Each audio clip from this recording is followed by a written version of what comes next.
ఇది క్షమించరాని నేరం. ఒకసారి ఎన్నికలు అనౌన్స్ చేసిన తర్వాత ప్రభుత్వ యంత్రాంగం అనేది ఎన్నికల కమిషన్ కింద పనిచేస్తుంది. ఆల్ పార్టీస్ కూడా ఈక్వల్ ఫుట్టింగ్ ఉండాలి.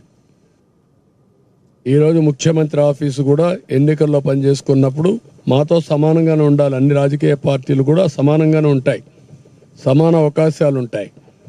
అలాంటి సమాన అవకాశాలు ఉండే సమయంలో కుట్ర తీయడం చాలా దుర్మార్గం. మళ్ళీ అదే కుట్రలకు తెరలేపారు. ఈరోజు మీరు చూస్తే మేము డిమాండ్ చేసింది చాలా క్లియర్గా, ఇంటి దగ్గర డిస్ట్రిబ్యూట్ చేయండి. ఇది సాధ్యం. మీకు ఆఫీసర్స్ ఉన్నారు, సచివాలయం ఉంది, యంత్రాంగం ఉంది.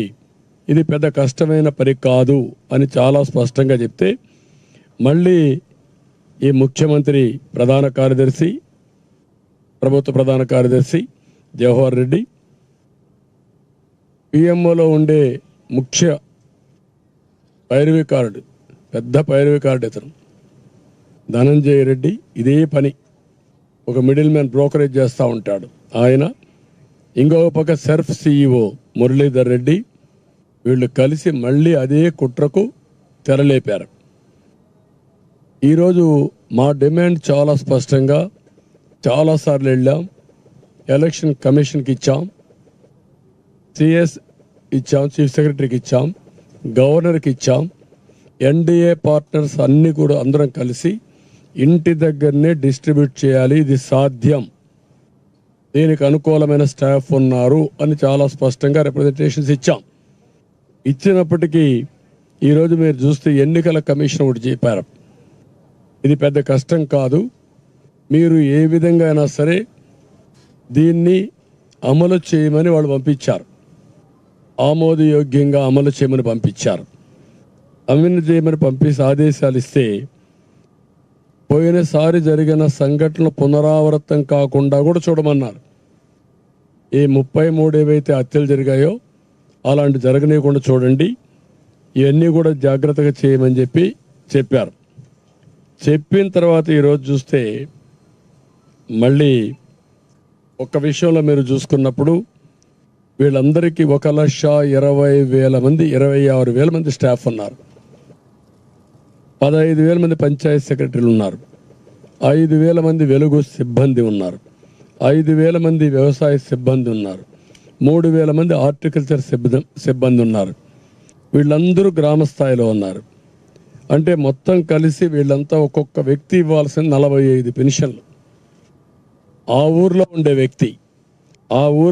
వ్యక్తి ఆ ఊరి వీధులు కానీ ఎవరెక్కడ ఉన్నారో అన్నీ తెలుసు వీళ్ళకు. లేకపోతే వీళ్ళెందుకు పంచాయతీ సెక్రటరీ? పంచాయతీ లెవెల్లో సెక్రటరేట్ దీనికి అంటే వాళ్ళందరూ తెలుసు. తెలిసినప్పుడు ఒక్కొక్కరు 45 ఇవ్వాలి. రెండోది వీళ్ళు పోయినప్పుడు ఫింగర్ ప్రింట్ తీసుకుంటారు, ఐరిష్ తీసుకుంటారు, ఎవ్రీవేర్ బ్యాండ్విడ్త్ ఉంది. పంచాయతీ ఆఫీసుల్లో ఇచ్చేదే ఇంటి దగ్గర ఇస్తారు.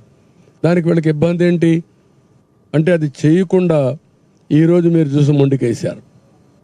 ఎన్నికల కమిషన్ చెప్పినా వినకుండా మొండికేసి మళ్ళీ ఈరోజు మీరు చూసి కుంటి సాకులు చెప్పి ఇది అడిగి పోలేము అంటే వాళ్ళకి దారి తెలియదు, ఊర్లో ఉండేవాడికి దారి తెలియదు, ఇల్లు తెలియకుండా వీడు ఉద్యోగం చేస్తున్నారు. అంటే ఎలాంటి కుట్రలు చేస్తున్నారో మీరు చూస్తే అలాంటి కుట్రలు చేసి మళ్ళీ ఇప్పుడు కొత్తగా బ్యాంకులో వేస్తామని అన్నారు. నేను అడుగుతున్నా, లాస్ట్ టైం మీరేం చెప్పారు? మా దగ్గర బ్యాంక్ అకౌంట్స్ లేవని చెప్పారు. పోయిన నెలలో లేని అకౌంట్లు ఇప్పుడు ఎట్టొచ్చాయి? You answer this. అంటే మీ కుట్రలు ఏం చేసినా ప్రజలు నమ్ముతారని, లేకుంటే మేము కూడా ఒప్పుకుంటామని. ఇది ఏమాత్రం ఆమోదయోగ్యం కాదు.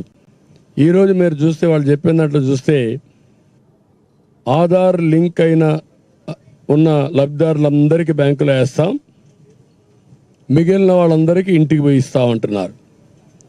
మొత్తం 65,49,000 మంది పెన్షనర్స్ ఉన్నారు. దీంట్లో 48,92,000 మందికి లింకులు దొరికాయి, వీళ్ళకి అకౌంట్లు దొరికాయి. అంటే 75% వాళ్ళకు నేరుగా బ్యాంకులు వేస్తూ ఉంటారు.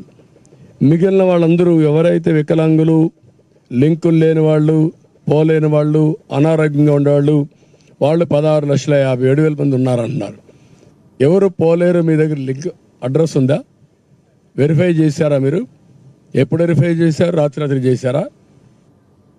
మీరు 65,49,000 మంది ఎవరు వికలాంగులు, ఎవరు ఆరోగ్యంగా బాగలేరు, ఎవరు నడవలేరు అని మీకు తెలిస్తే అంటే పోయి వెరిఫై చేసిన వాళ్ళకే ఇవ్వచ్చు కదా ఇంటి తెరిపి. నేను అడుగుతున్నాను, నీకు 75% అకౌంట్లు ఉన్నాయంటున్నారు, 25% అకౌంట్లు లేవంటున్నారు. పోయినసారి మా దగ్గర అకౌంట్లు లేవన్నారు. ఇప్పుడేమంటున్నారు మళ్ళీ? ఈ యొక్క 25 లక్షలు కూడా దీంట్లో అనారోగ్యంతో ఉన్నారంటున్నారు. అనారోగ్యంతో ఉన్నారని నీకెడ తెలిసింది? ఎప్పుడు చెక్ చేసావు నువ్వు? దాన్ని బట్టి ఆలోచించుకుంటే బోగస్ ఇన్ఫర్మేషన్తో వీళ్ళు కాలయాపన చేస్తున్నారు. ఇది కరెక్ట్ అప్రోచ్ కాదు, ఇది వాస్తవానికి దూరం. ఈ విషయం వీళ్ళు గుర్తుపెట్టుకోవాల్సిన అవసరం ఉంది. ప్రజల్ని మోసం చేయొద్దండి. ప్రభుత్వ యంత్రాంగం బాధ్యతాయుతంగా పనిచేయాలి తప్ప బాధ్యత రహితంగా పనిచేయడం కరెక్ట్ కాదని కూడా హెచ్చరిస్తున్నా. ఇవన్నీ చూసినప్పుడు